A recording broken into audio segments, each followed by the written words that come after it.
Now that you've unboxed and set up your bernette b77 sewing machine, let's talk about all the buttons and features on the machine itself. First up, I'm going to simply turn the machine on over here. You will notice this machine takes a moment to boot up. That's very common. And then it's going to make a funky little sound that we affectionately call the Bernina burp. All right. While our lovely machine is burping, here she goes. I will just mention I have the foot pedal and the power cord plugged in over here on the right side. My knee lift is plugged in just underneath over here on the right. And we'll talk a little bit more about that in just a second. All right, we are going to start at the top and work our way down our sewing machine. Now, up here at the very tippy top of the machine is, of course, where our thread is. You can see on here, I have my thread on the horizontal spool. You could install a vertical spool if you wanted to, depending on the type of thread that you're using. All right, our bobbin winder is over here on the right.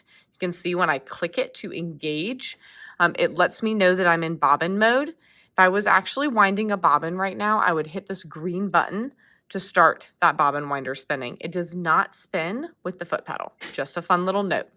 There's also a stylus up here if you prefer to use the stylus in order to navigate your screen. This tension disc here is for winding bobbins, and there's lovely little arrows telling you how to thread the machine, solid for heading down towards the needle, and dotted for heading over to your bobbin winder. All right. Now, on the front of the machine, we have a number of buttons and knobs. I'm going to go left to right, top to bottom, and just hit them real quickly so that you have a quick overview of how all of these work.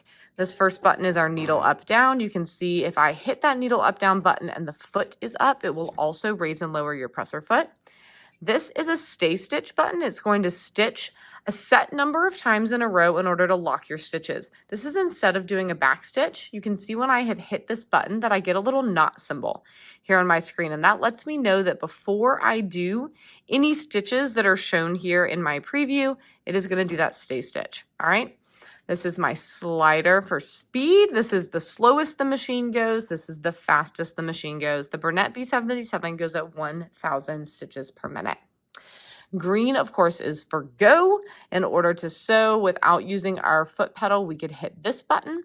And then below, let me scoot just a little closer so y'all can see these, is your foot up down button. There is not a lever at the back of the machine. This is going to be how you put the foot up or down. Or I mentioned that knee lift that's plugged in right over here. Notice if I kick that knee lift, it will drop it. And then it will hover it up and down, right? So when I engage the knee lift by pushing it to the right, it raises the foot. When I release it, it puts the foot back down, all right?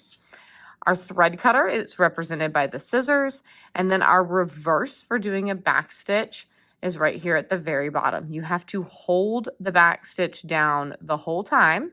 You may have noticed up here, it no longer shows forward stitches. It shows the preview going back from the needle. Oops, sorry, up here at the screen. I'll tilt up so y'all can see that again. So here we see our needle represented and the stitches going forward. When I hold down the back, those stitches move behind the needle, because as long as I'm holding this button down, we're going to sew backwards. All right.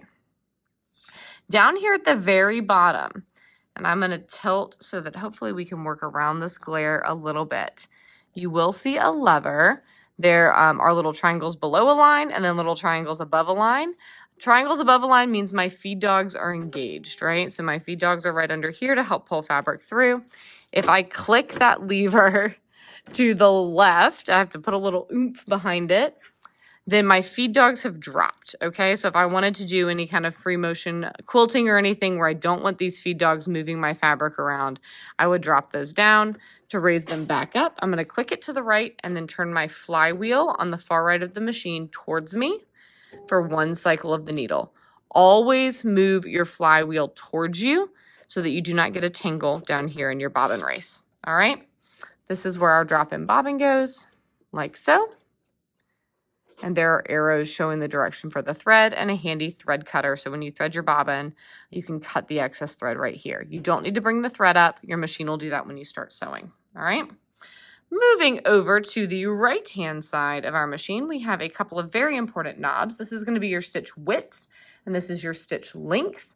I'll move to a zigzag so that you can see. Watch the preview. If I widen my stitch, my preview will load accordingly. If I make my stitch more narrow, my preview will continue to adjust, right? All the way down to the most narrow, basically a wavy line of a zigzag, right?